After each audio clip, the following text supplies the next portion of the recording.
beast! Ah!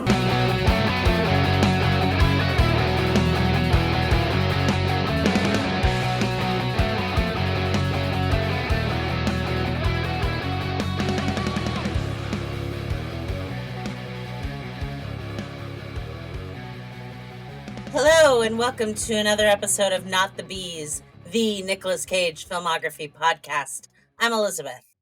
And I'm Megs. And this week we watched 2006's The Wicker Man, which only has a 33% on Rotten Tomatoes, but is just so much better than that.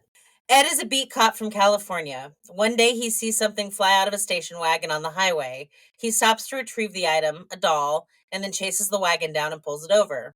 Inside are a woman and her daughter. They're moving, and the daughter says she's bored. Ed gives her the doll back, and she throws it again. As Ed goes to retrieve it, a Mack truck slams into the station wagon, and it bursts into flames.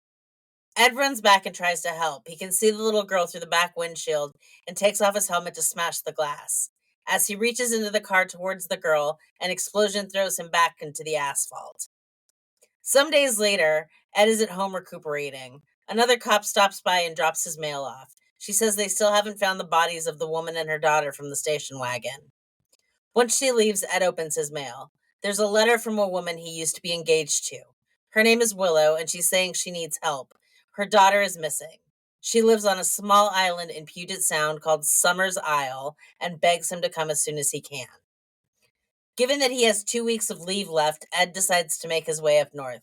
He bribes a seaplane pilot to take him to the island. When he arrives, he meets several people, all in simple garb. The women of the island appear to run things and all go by Sister. The men don't seem to speak much at all. There's an inn run by Sister Beach and her daughter, Sister Honey. Sister Willow, his former fiancée, also works here. She asks Ed to meet her in an hour in a secluded part of the island so no one can see them. When they meet, she apologizes for just up and leaving him so many years ago. She says she was scared and not ready for what he was offering, so she came home to her island. She tells Ed about her daughter, Rowan. He asks why she didn't get Rowan's dad to help. She says she only trusts him. She gives him a dire warning about the people on the island misleading him, but she knows Rowan was taken. Then a bell rings and she has to go. Ed sleeps fitfully and dreams of the girl from the station wagon, who he also thinks he saw on the ferry on the way to the island, and wakes to a commotion in the inn. He looks out the window and sees a young girl running away, crying, so he goes after her, calling Rowan. He ends up in a barn with cows, still calling for Rowan, and climbs into the loft when he thinks he sees her. However, once he's up there, all he sees is farm equipment, but he can hear her crying. He opens a small door, but all he finds are pigeons and some red cloth with some of the island's food stores. Just then, the floor beneath him gives way, and he nearly falls to the floor, but is able to pull himself up and exit the barn without further incident. At breakfast the next morning, he asks why the honey is store-bought when they make it there. Sister Honey is sweeping up and says the previous year's harvest was cursed, but she'll see if she can find him some sweetener. Ed sees the far wall of the dining area is covered with black and white photos of young girls in what appear to be fairy rings, but a photo is missing. Just then, Sister Beach brings him his sweetener. She explains they are from the yearly harvest festival and last year's photo broke the night before and then leaves. Ed walks out and sees Sister Honey splitting wood. He approaches and asks if she's seen the girl and holds up a photo of Rowan, but Sister Honey just chuckles. He asks where Willow is, and Honey tells her that she's at the schoolhouse with lunch. Ed asks her about what's happening tomorrow, trying to understand what he overheard last night, but she seems not to know. She asks if he'll take her with him when he goes. Ed walks to the school and meets Sister Rose, the teacher. He interrogates her and the class of all girls about Rowan. They don't know her, and Rose says if she existed, they'd know her. He sees one empty desk and opens it, and a giant raven flies out. The girls had trapped the bird to see how long it would last. Then Ed goes through the teacher's desk and gets a hold of the register and sees Rowan's name is listed but crossed out. He calls everyone liars and tells Sister Rose he'll arrest her if she lies again. Sister Rose says they will speak outside. Outside, Sister Rose tells Ed that Willow isn't lying. No one is. Willow is grieving. They don't use the term dead. They believe she lives on. Ed demands to know what happened. Rose says it was an accident. She's buried in a churchyard. He asks how she died, and at first Rose says she'll burn to death, but when questioned, she corrects it to, she burned to death, and goes back inside. Ed goes to the church. It's an old, worn down building with a cemetery. Willow finds him there at a fresh grave and says it isn't Rowan's. She's not there. She knows it. She tells him about the church and that it was built before her ancestors came to the island. The crypt is below, but it's flooded now. Ed explains everyone is telling him Rowan is dead. Willow says they blame her for the bad harvest. She thinks she's being punished because she ran away when she was younger and met him. Sister Summer Isle doesn't like her wild side. Ed asks who Sister Summer Isle is, but Willow is very vague. He tells her not to worry, it'll be okay. Willow says no, she doesn't know their daughter will be okay. He is her dad. He tells her that she should have told him. Back at Willow's house, she shows Ed Rowan's room and the last place she saw her. Willow says she left for maybe 30 minutes, but when she came back, Rowan and all of her things were gone. She was wearing a red sweater. Ed asks if there are any more pictures, but she says no, only Sister Moss takes the photos. Just then, Ed hears the seaplane. He needs the radio, so he runs out to the docks. No one is in the plane when he arrives, so he waits. While waiting, he thinks he sees Rowan bobbing in the water under the docks, so he strips and jumps into the water. He pulls her out, and then he's sitting with her on the dock, fully clothed with the girl in his arms. So he starts awake, and he's still sitting waiting on the pilot. So he strips anyway and swims out to the plane. When he reaches the plane, he sees the radio has been ripped out. Next, he's walking up a road towards the house, Sister Moss's house. He wants to ask questions and she invites him in. She says she's the island's physician, but takes photos second when he asks. She takes the festival photographs. Her mother taught her to take them. Ed tells her the photo from last year was destroyed and asks if she has a copy. She says she has the negative but can make him a copy. He seems satisfied and leaves. Only he's waiting outside for her to leave, and then he sneaks back in. He reads a note in one of her books about sacrificial rites and blood magic for harvests. He looks around some more and sees all kinds of specimen jars and their contents. He wanders into a back room and discovers the photo he was looking for in the drawer. It's of Rowan. There's a note in the margin that says it was the worst harvest on record.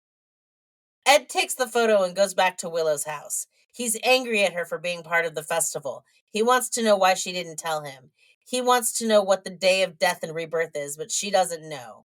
She's sorry she didn't stay with him and build a life, but she came back here and now their daughter is missing. Ed apologizes. He's going to go see Sister Summer Isle and find out what's going on. On the way, he sees a wagon with logs that has fallen over and offers to help. More logs fall and he helps a man up, but neither of the men will speak to him or look at him. Two women in weird beekeeping helmets stare after him as he walks away with his bicycle. Riding through the village, he finds the house he's looking for, but gets distracted and walks right into their hive field and bumps a beehive. Then he's running through a whole field of large hives with bees all around and getting stung several times. He's allergic to bees. He thinks he sees Rowan and flashes back to his accident, but the car is full of bees now. Ed wakes sometime later with Sister Moss sitting next to him. She says they're at Sister Summer Isle's house. He asks if she used his EpiPen, but she says she treated him the old way. He's alive, that's what's important. Sister Summer Isle is waiting for him outside. He walks outside to meet her. She's an older woman with blonde hair and seems ominous. They exchange stiff pleasantries. She knows Ed is looking for a child. He says he found her in a grave. He wants to exhume it for an autopsy. She says to carry on. They don't murder here. He questions her about the festivals. Who is that for? The sister explains the great mother goddess, Sister Summer Isle, is the goddess's earthly representative. They take a stroll, and the sister explains the history of the island and how the ancestors isolated on the island for a simpler way of life. Some women, like Willow, will leave for a time but always come back. She explains to him that they love their men, they just aren't subservient to him. He asks what happens if one of their children is a boy, but she just says it depends and they move on.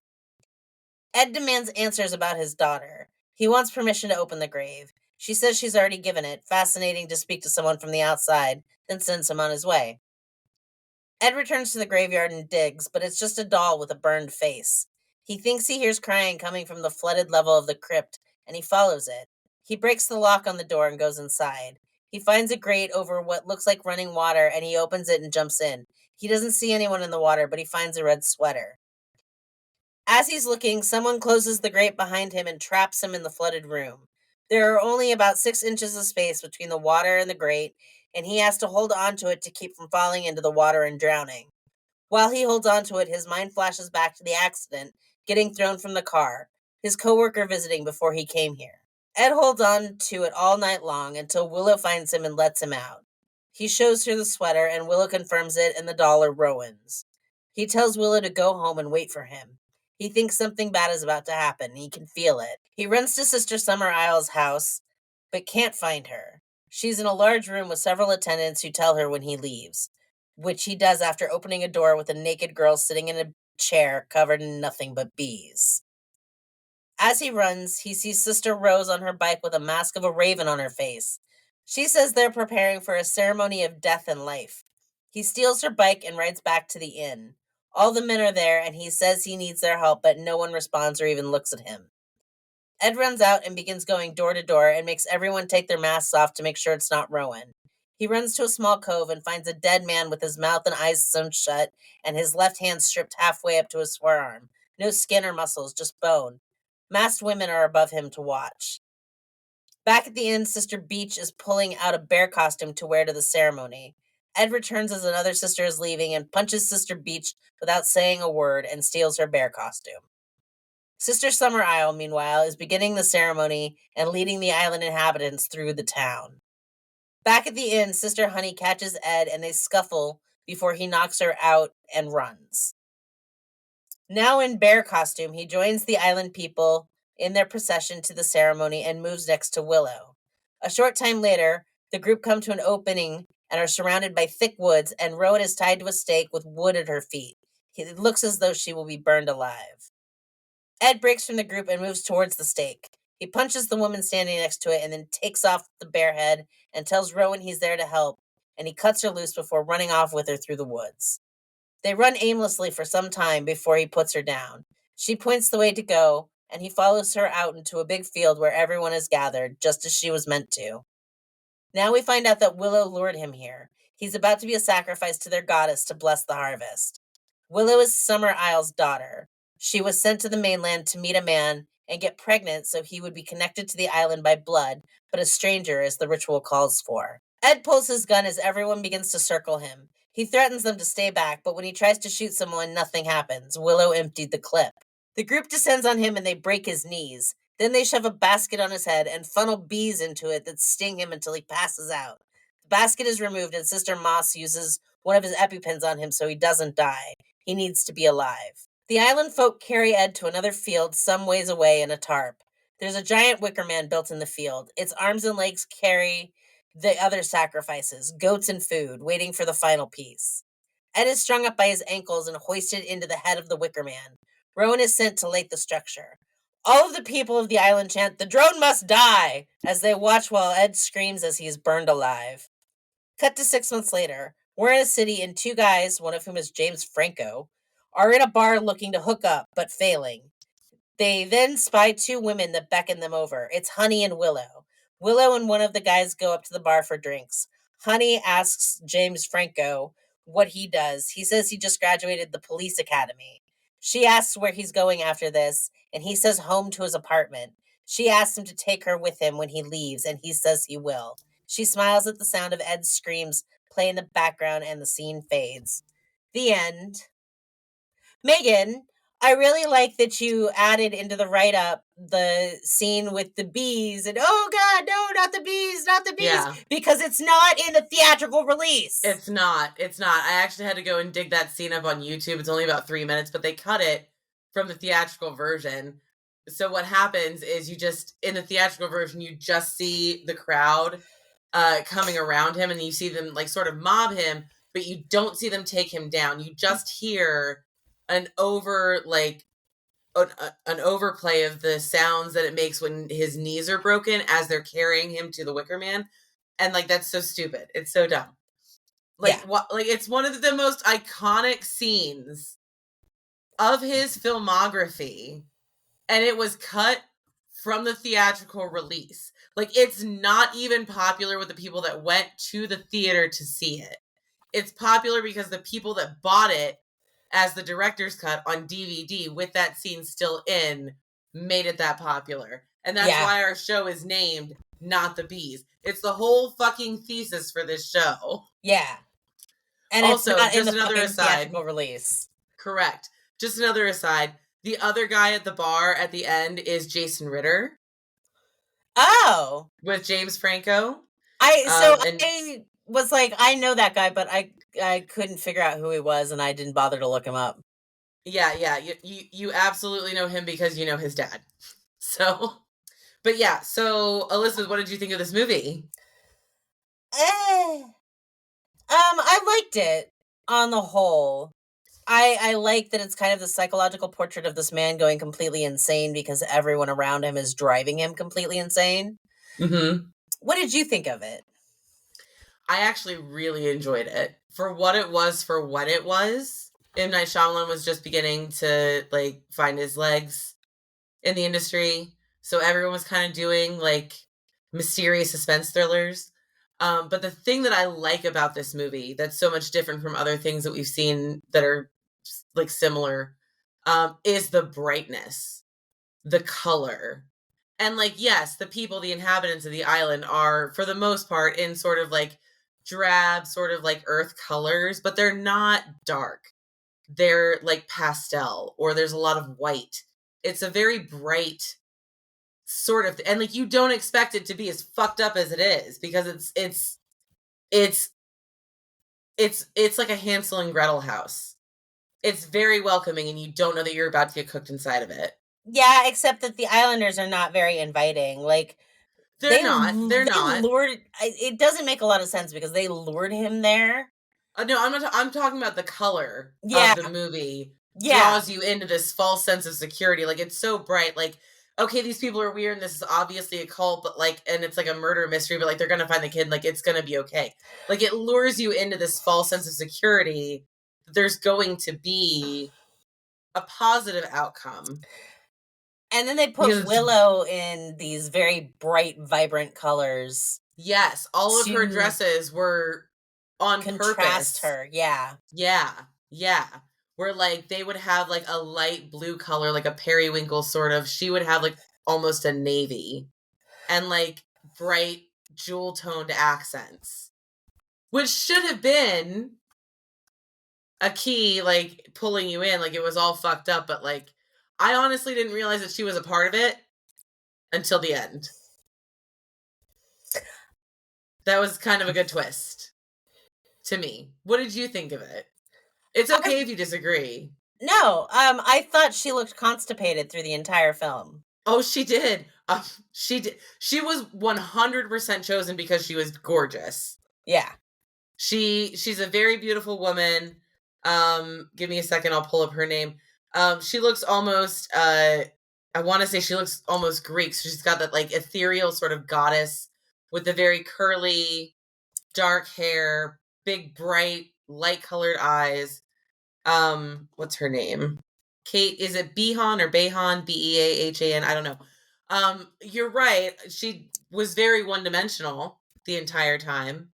For the most part, she looked renditioned, like she was reading from a script. I liked the use of twins throughout the island. Yeah, that was neat. There are so many sets of twins that, I don't know, I always just love the use of twins in movies because it's so creepy. It's so creepy. It always, like, it's always back to The Shining, and it's like, yeah, it's always creepy. Always creepy. And, like, especially when they speak in unison, as there are a couple of times there's an elderly set of twins.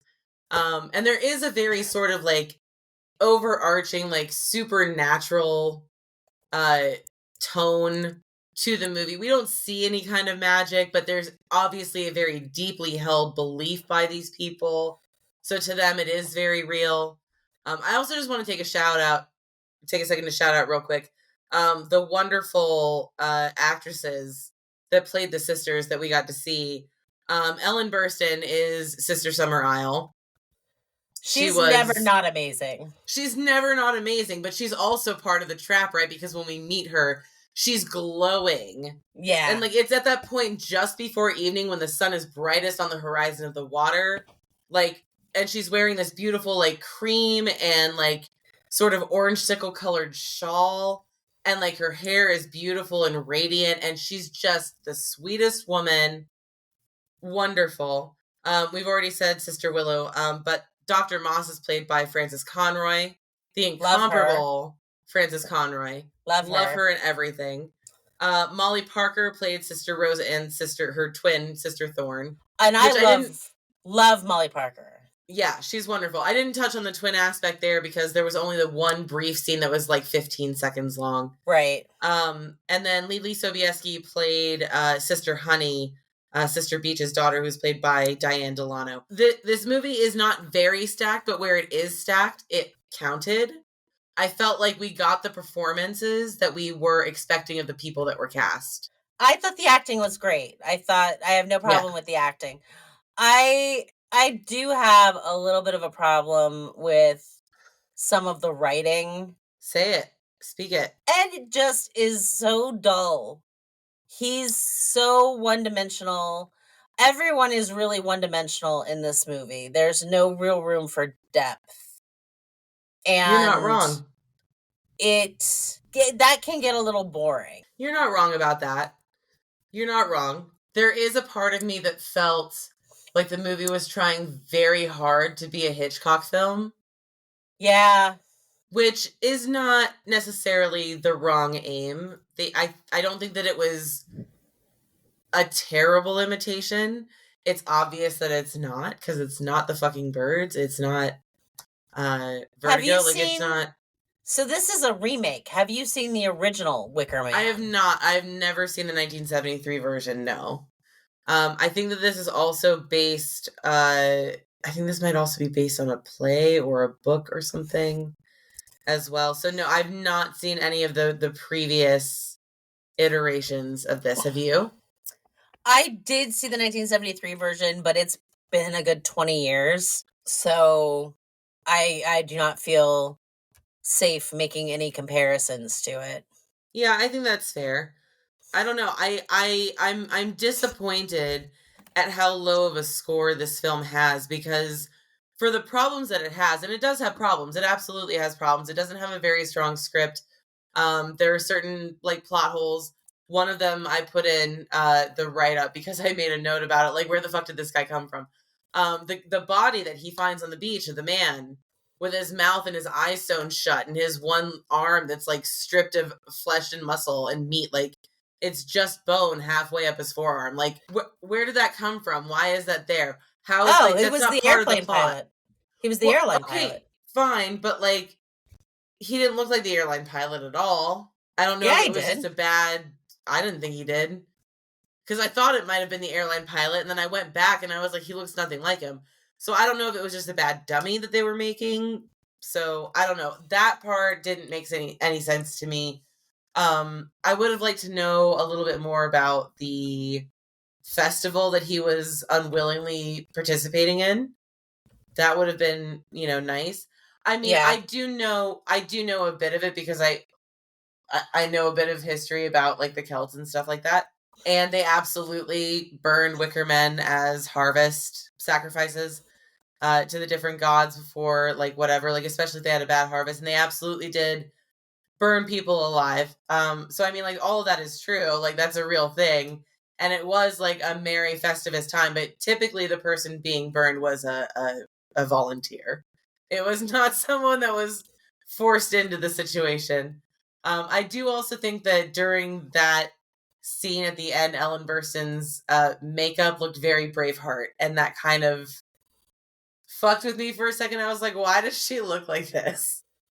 Like, I get that it's supposed to be the sun and the moon, but like you could have made it a bit more distinct, because it's just a blue half and a white half. That's all it is.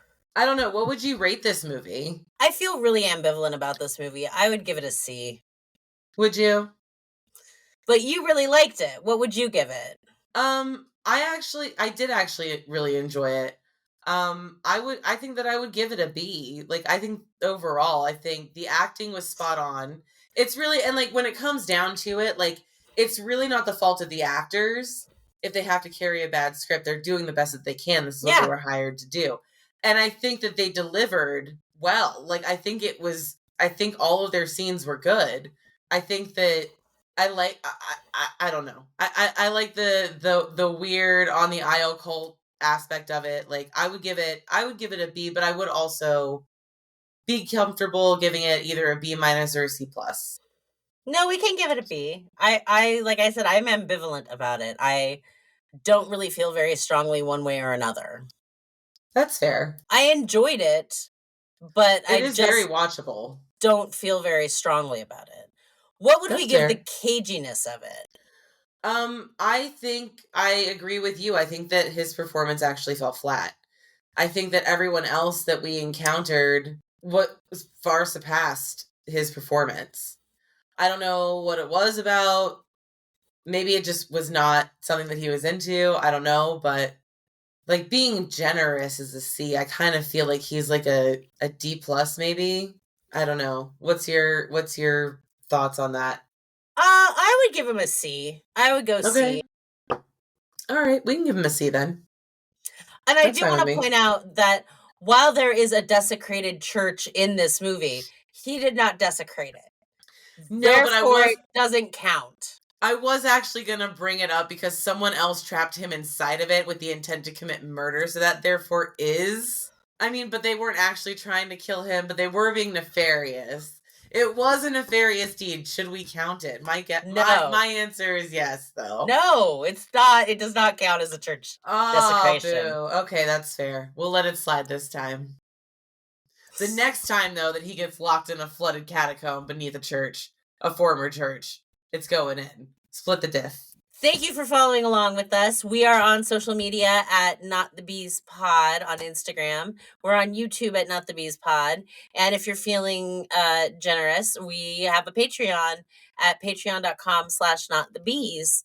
And you can kick us a few bucks, and it helps us pay for this shitty software that I fucking hate. That helps us make this podcast every week. But that's going to be it for us this week. I've been Elizabeth. And I've been Megs. And we'll see you next time.